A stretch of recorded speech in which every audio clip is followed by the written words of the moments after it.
ассалому алайкум дӯстон, хуш омадем ба шабакаи мо. Дӯстон, мутаассифона муҳорибаи Нурулло Алиев зидди Матеуш Ребецкий, ки бояд рӯзи 12 ноябр дар турнири UFC 295 баргузор мегардид, барҳам хӯрд. Сабаб осеб гирифтани Нурулло Алиев ва дар ин навор мо суханҳои Нурулло Алиевро оиди осеб, суханҳои менеҷери Нурулло Алиевро пешкаши шумо мекунем ва ҳамчунин оиди осеби Нурулло гап мезанем, ки тақрибан кай Нурулло ба октагон баргашта метавонад. Лайкро зер кунед, мо бошад наворро оғоз мекунем.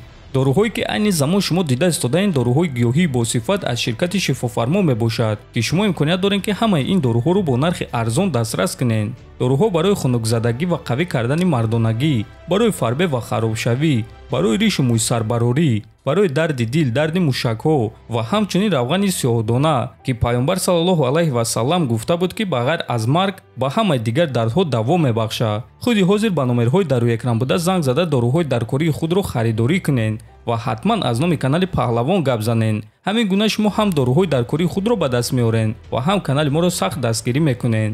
инак дӯстон, чанд соат пеш худи Нурулло Алиев дар саҳифаи инстаграми худ аз осеби гирифтааш хабар дод.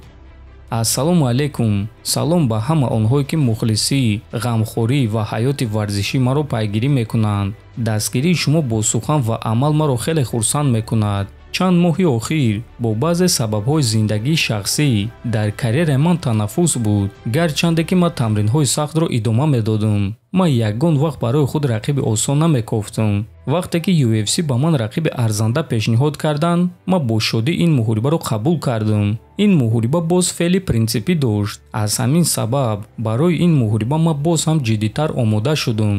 ҳамаи кор аз рӯи нақша рафта истода буд. беҳтарин залҳо, мураббиҳо ва диетологҳо. аммо чӣ гуна ки маълум шуд, мо пешниҳод мекунем, Аллоҳ бошад ҷобаҷо мекунад. мутаассифона якчанд рӯз пеш пои ман осеб гирифт. санҷишро гузашта табибони UFC рухсат надоданд ва розигии худро барои муҳориба надоданд. чӣ гуна ки пайғамбари дӯстдоштаи мо саллаллоҳу алайҳи васаллам гуфта буд, дониста мон, коре ки гузашт набояд ки бо ту рух медод, а коре ки рух дод набояд ки аз ту мегузашт. рӯзҳои наздик маро ҷарроҳии пой интизор аст. дуо кунем бародаро, ҳамааш по хости Аллоҳ аст. бақувваттар бармегардем, навиштааст Алиев.